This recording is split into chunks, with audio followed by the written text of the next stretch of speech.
자, 지금부터 오늘 배웠던 내용 한번 우리 정리하는 시간 좀 가져보도록 하겠습니다. 그래서 매일 정리해서 우리 기본적인 세법 용어 좀 확인해 보죠. 자, 우리 주된 상속자, 우리 재산세에서 나오는 납세 뭐죠, 여러분? 자, 그러면 이때 재산세에서 말하는 주된 상속자는 뭐를 말하냐? 일단 여러분, 상속이 계셔야 되면 지분이 제일 중요한 거죠. 그래서 상속 지분이 가장 높은 사람이 바로 뭐가 되는 거다? 그러면 주된 상속자 되는 거죠. 근데 형제 지간에 여러 사람이 있다. 그러면 이때는 n분의 1로 할 수 있는 거죠, 여러분. 그래서 상속 지분이 가장 높은 사람이 2명 이상이면 어떡할 거냐? 네, 그럼 그때는 그 중에서 역시 우리 세법은 우리 동양에 따른 우리 나이가 가장 많은 사람. 그래서 경로 사상에 따라서 나이가 가장 많은 사람이 주된 상속자 되는 거다 보시면 되겠고요. 자, 재산세에서 과세 대상이는 주택분 재산세 과세 대상 주택을 뭐로 말한다? 주택법 제2조 1호에 따른 주택을 말한다라는 거죠. 그래서 세대원이 장기간 독립된 주거 생활을 영위해서는 구조로 된 건축물의 전부 또는 일부와 그 부속 토지까지를 포함한댔죠. 부속 토지까지를 포함한다. 따라서 이 주택은 주택분 재산세로 별도로 구분해서 과세하기 때문에 토지와 건축물의 범위에서는 주택은 포함한다, 제외된다, 제외된다. 주택은 따로 나와 그러는 거죠, 여러분. 이때 건축법상 건축허가를 받지 아니하거나 사용 승인을 받지 않고 사용 중인 이러한 무허가 주택 등일 때로서 5분 10% 이상의 무허가 주택이면 이러할 때는 주택으로 본다, 안 본다, 안 본다는 겁니다. 잊지 마세요. 나중에 본 강의 때 다시 설명드리도록 하기로 하고요.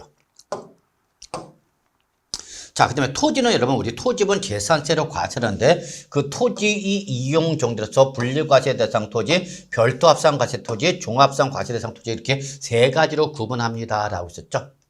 이때 분리과세 토지는 우리 토지별로 개별과세에서 비례세를 정하는 토지로서는 법령에서 국가의 보호나 지원 또는 중과 대상이 되는 토지를 말한다라고 했죠, 여러분. 그래서 요 보호나 지원 대상이 되는 것이 0.07%짜리, 0.2%짜리를 말하는 거고, 그죠, 여러분? 중간에 몇 %짜리를 말한다, 여러분? 4%짜리를 말한다라고 했죠. 반면에 요 분리과세 대상 토지의 별도와 종합은 뭐죠, 여러분? 소유자별 합산 과세하는 거죠. 그래서 별도로 특히 뭐죠, 여러분? 바로 사업용 토지를 말한다는 거 절대 놓치면 안 되고요. 종합은 분리와 별도가 아닌 나머지가 다 종합이라면서 얘들은 뭐죠, 여러분? 바로 비사업용 토지가 되는 거다라는 걸 꼭 좀 기억해 두시기 바라겠습니다, 여러분. 아시겠죠?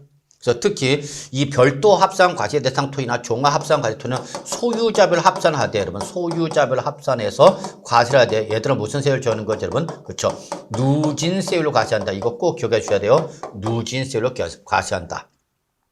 근데 분리과세 대상 토지는 토지별로 개별 과세하는 거죠. 토지별로 개별 과세를 하면서 얘들은 다 하나같이 무슨 세율을 정하는 거죠, 여러분? 바로 비례세율로 과세가 되는 거죠. 비례세율. 근데 비례세율이 하나야 두 개 이상이야? 두 개 이상이 되니까 여기다 뭐라고 표현한 거야, 여러분? 차등 비례세율을 표현한 거죠. 아시겠죠, 여러분? 네. 자, 그리고 여기다가 이제 우리 재산세 과세표는 항상 여러분 시가편액에다 뭘 곱한 거다? 공정시장가격을 곱한 거다라는 거 잊지 마시고요. 그래서 보유세의 과세표는 구할 때는 항상 뭐가 나온다, 여러분? 공정시장가격이 나옵니다 라고 했었죠.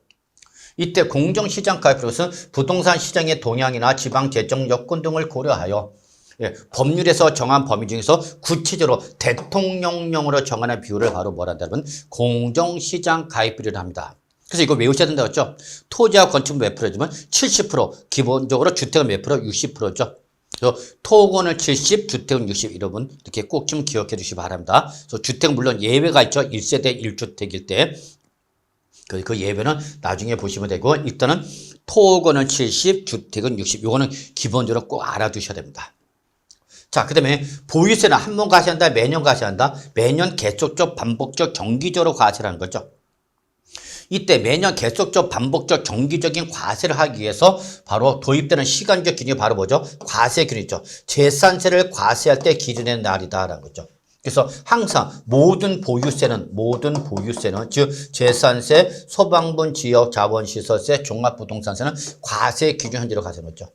그래서 기본적으로 우리 재산세와 과세는 언제다, 그러면 매년 6월 1일을 과세 기준한다는 거 잊지 마시고요.